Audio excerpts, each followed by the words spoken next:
आप देख रहे हैं द राइट न्यूज़। मैं हूं भारती कौल। आज की हमारी श्रृंखला जो राइट न्यूज़ में चल रही है आयुर्वेदा के बारे में, उसका आज हमारा एक और एपिसोड है और हमने दावत दी है फिर से रमेश जी को आपके लिए, ताकि आपके पास पूरी जानकारी पहुंच सके कि किस चीज़ का क्या फ़ायदा होगा। आज जो हमने हर्ब ली है वो है आंवला।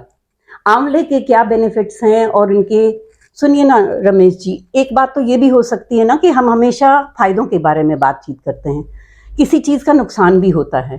कितनी मात्रा में लेना चाहिए, कब लेना चाहिए, क्यों लेना चाहिए और कैसे लेना चाहिए, और किस चीज़ से कितनी मात्रा में लेके किस वक्त, सुबह के टाइम, खाली पेट, ये वाली सारी चीज़ें जो कि है आप हमारे दर्शकों के लिए प्लीज़ क्लियर कर दीजिए, ताकि पिछली बार जो हमने किया था आयुर्वेदा का फ़ायदा आपने बताया, उसके आपने करके भी दिखाया।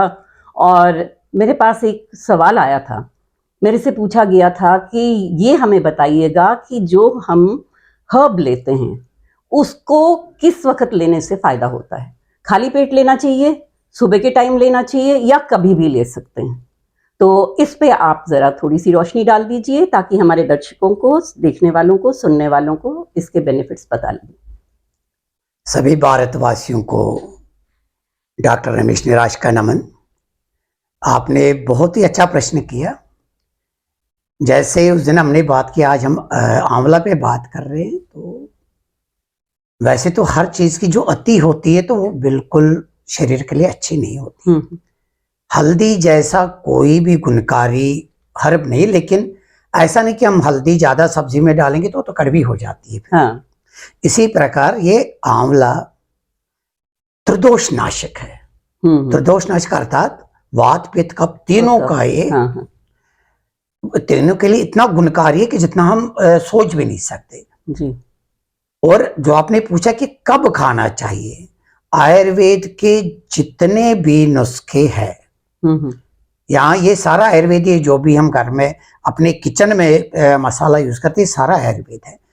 जितने भी ये है, चाहे हम किसी भी चीज का प्रयोग करें, इसका सबसे ज्यादा जो बेनिफिट होता है वो होता है कि जब हम इसका प्रयोग खाली पेट करते हैं। खाली पेट, हाँ, ये एक बहुत महत्वपूर्ण सवाल है जो कि हमारे दर्शकों ने मेरे से पूछा था कि आप ये कंफर्म कर दीजिए कि खाली पेट लेने से क्या फायदा है। खाली पेट का वो अर्थ नहीं होता है कि हमें कुछ खाना नहीं। खाली पेट का अर्थ है जो हमारे पाचन क्रिया होती है, ये सवेरे बिल्कुल जो इसको रेस्ट मिला होता है, अग्नि प्रदीप्त होती है सवेरे सूर्योदय के साथ साथ, और जब हमने कुछ खाया नहीं होता है तो जो इसका प्रभाव है, जब हम खाली पेट इसका आंवले का प्रयोग करते, जो इस आंवले का प्रभाव है वो 3 गुना ज्यादा बढ़ जाता है। ऐसा नहीं कि अगर हम दोपहर में आंवला खाएंगे तो इसका असर नहीं होगा, ये गुणकारी दिन में भी उतना ही रहेगा। इसको, आंवले को अमृत फल कहते हैं। अच्छा। ये अमृत है। और आज से नहीं, ये सदियों से इसका प्रयोग लोग करते आए हैं। कभी बालों के लिए, कभी अपना रंग रूप निखारने के लिए, कभी उन चीजों के लिए आंवले का प्रयोग किया जाता है जहां पर हम हार जाते हैं एलोपैथ की दवाई से। वहां पर हम आंवले का प्रयोग करके दमे तक को कंट्रोल में ला सकते हैं। जी। जिस दमे को कहते हैं कि कोई इसका इलाज नहीं है, कहते हैं दमादम के साथ निकल जाता है, आंवला और गिलोय एक साथ लेने से दमे का बिल्कुल नाश होता है, और ये आजमाया हुआ नुस्खा है। अच्छा, मतलब दमे के लिए ये सबसे ज्यादा गुणकारी, बहुत ज्यादा गुणकारी है, क्योंकि त्रिदोष नाशक है। और जब इसमें गिलोय मिलाते तो वो भी त्रिदोष नाशक है।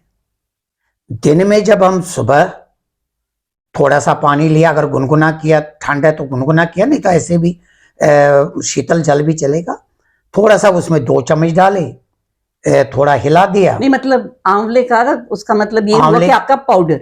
नहीं, ये आंवले का रस अगर हम मिला, मतलब पहले हमें रस निकालना पड़ेगा? पहले रस निकालना पड़ेगा, नहीं तो अगर रस मार्केट में आजकल अवेलेबल है हर जगह।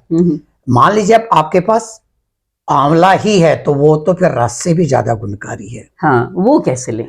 वो आंवला ले लिया, चाकू से उसको छील लिया, अंदर से गुठली निकाल दी, मिक्सी में डाल के उसको बिल्कुल या चटनी बना दी। आंवले की चटनी जैसा स्वादिष्ट फिर कुछ भी नहीं। उसमें हल्का सा अगर आप गुड़ डालोगे तो उसका और भी ज्यादा उसका फायदा हमें होता है। और खाली पेट खाने का अर्थ यह है कि आपके पेट में भी तो कुछ भी नहीं है। और जब हम पहला निवाले के रूप में इसको मुंह में डालते तो यहाँ अग्नि प्रदीप्त होती है। जब अग्नि प्रदीप्त होती है वो तीनों रोगों का, वात पित्त का, तीनों का शमन करता वहां पर। तो अच्छा, एक बात जो कि है मेरे जहन में अभी उभरी है, वो जब आप बता रहे थे कि रात को जो खाना कब खाना चाहिए, क्योंकि आपने जो ये बोला ना कि इसको लेने से वो अग्नि जो कि है वो देगा, मतलब उसका पाचन के साथ एक संबंध है। तो जब खाली पेट हो तो कितना देर पहले से आपका पेट खाली होना चाहिए? ये आपका प्रश्न बहुत अच्छा है। देखो, खाना कब खाना चाहिए इस पे हमको कभी और कोई एपिसोड करोगे, क्योंकि बहुत जरूरी है कि लोगों को पता चले। जी। आंवला भी दो प्रकार का होता है, एक जो हम उगाते हैं, एक जो जंगल से आता है। जो जंगल वाला होता है ना, उसकी तासीर ही कुछ समझो कि कोई अलग ही बात है उसकी। अच्छा। और जो हम खरीद के लाते हैं, हाँ, जिसमें पेस्टिसाइड वगैरह डाल के बनाया होता, उगाया होता है। अब रही बात खाने की जो आपने पूछा, सूर्य अस्त के बाद खाना खाना आयुर्वेद के हिसाब से बिल्कुल निषेध है। जी जी।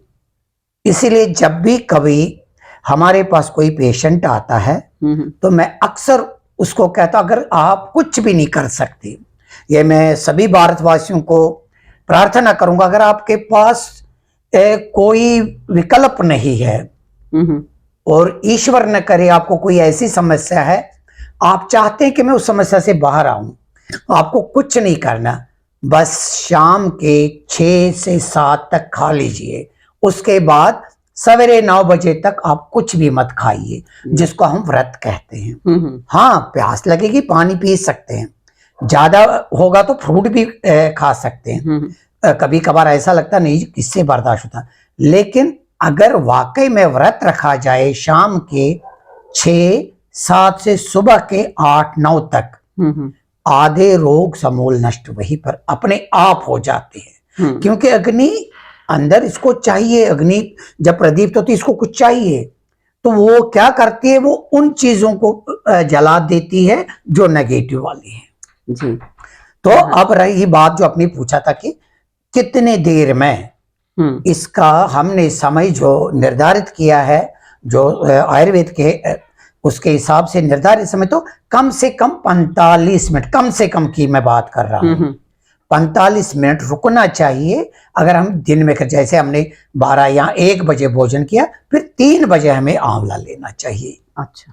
इसी तरह अगर शाम का भोजन हमने 7 बजे किया तो हमें फिर 9 बजे आंवला लेना चाहिए। अच्छा, एक चीज है, जैसे आंवले का मुरब्बा है, बिल्कुल, आपने मुरब्बा बना के रख लिया, बिल्कुल, और आप उसका सेवन, हमेशा ऐसा होता है, जैसे मैंने देखा हुआ है कि खाने के बाद इमीडिएटली जल्दी से जाके आंवला का वो निकाल लिया मुरब्बा और उसको खाने लगते हैं, क्या ये सही है? आंवले का मुरब्बा खाना तो बहुत अच्छा, लेकिन बात वही आ गई, अगर हम सवेरे वही मुरब्बा खाएंगे जी। पहले मुरब्बा बनाया कैसे, अगर आपने उसमें चीनी डाली तो वो तो नुकसान करेगा। पहले तो हमें ये निर्धारित करना कि मुरब्बा आया कहां से, बनाया किसने। अगर वो गुड़ में बना तो उसकी तासीर अलग है, चीनी में बना तो उसकी तासीर बिल्कुल अलग हो जाएगी, और अगर वो मिश्री में बना है तो उसकी तासीर बिल्कुल अलग हो जाएगी। तो तीनों में तो वो थोड़ा सा फर्क बता दीजिए। तीनों में ये फर्क है, देखो जो चीनी है वो तो व्हाइट पॉइजन कहा जाता है, अब तो बिल्कुल प्रत्यक्ष है, वो सभी को पता है, लेकिन गुड़ कभी नुकसान नहीं करता। उससे भी ज्यादा जो है कि वो मिश्री, जो धागे वाली मिश्री, ये दूसरी मिश्री, धागे वाली मिश्री, उसका अगर बनाया जाए, क्योंकि आंवले की प्रकृति बहुत सर्द होती है, उसमें अगर मिश्री भी मिली हो तो जो बिल्कुल ही मतलब इतनी गर्मी, बहुत ज्यादा जून जुलाई की, जिसको हम हाड़ की गर्मी कहते हैं, उसमें वो अगर आंवला सवेरे कोई भी इंसान लेता है तो वो प्रकृति के नियमों का पालन करता है, तो उसको अपने आप सुधार आ जाता है, मतलब संतुलन आ जाता है बॉडी में। तो उसको लगता है कि अब देखे जैसे पीपल के पेड़ के नीचे, आंवले के पेड़ के नीचे, बरगद के पेड़ के नीचे, कहते बुजुर्गों ने कहा वहां बैठा करो। अच्छा। बैठने से कोई वहां पर ये नहीं कि हमें दर्शन होते हैं भगवान के, वहां पर बैठने से तो जो उसकी प्रकृति है वो हमारी सांसों के द्वारा हमारे भीतर जाती है और उसका हमें बहुत सारा बेनिफिट अनजाने में ही मिल जाता है, जिसको हमने पूजा पद्धति के साथ जोड़ा है। जी जी, पूजा पद्धति के साथ इसलिए जोड़ा है कि लोग जुड़े रहें। बिल्कुल, ताकि हम भूल न जाए। वो हमारे जो ऋषि मुनि थे, बहुत सोच समझकर उन्होंने इन चीजों को हमारी डेली रूटीन अर्थात पूजा पद्धति में जोड़ के इस तरह रखा है कि हल्दी, बाकी चीजें, लहसुन, प्याज, जब इनकी टर्न आएगी तो ये तो इतने चमत्कारिक औषधियां है कि इनका कोई जवाब ही नहीं। अभी सिंपल सा है, कल कोई मेरे पास पेशेंट आया था, बुखार जी मुझे बार बार आता है।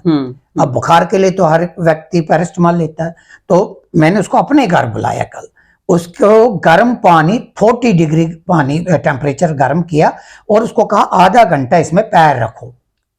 तो उसमें वो रख सका? बिल्कुल। तो उसके बाद नहीं 40 डिग्री ज्यादा नहीं होता भी, बस मेरे कहने से, मैं सुनने से ऐसा लगता बहुत होता है। 42 43 में भी आराम से हम 44 धूप में बाहर घूमते हैं। तो आधे घंटे बाद उसका बुखार बढ़ने लगा और वो घबरा गया, तो इसलिए मैंने कहा था मेरे घर में कर लेगा।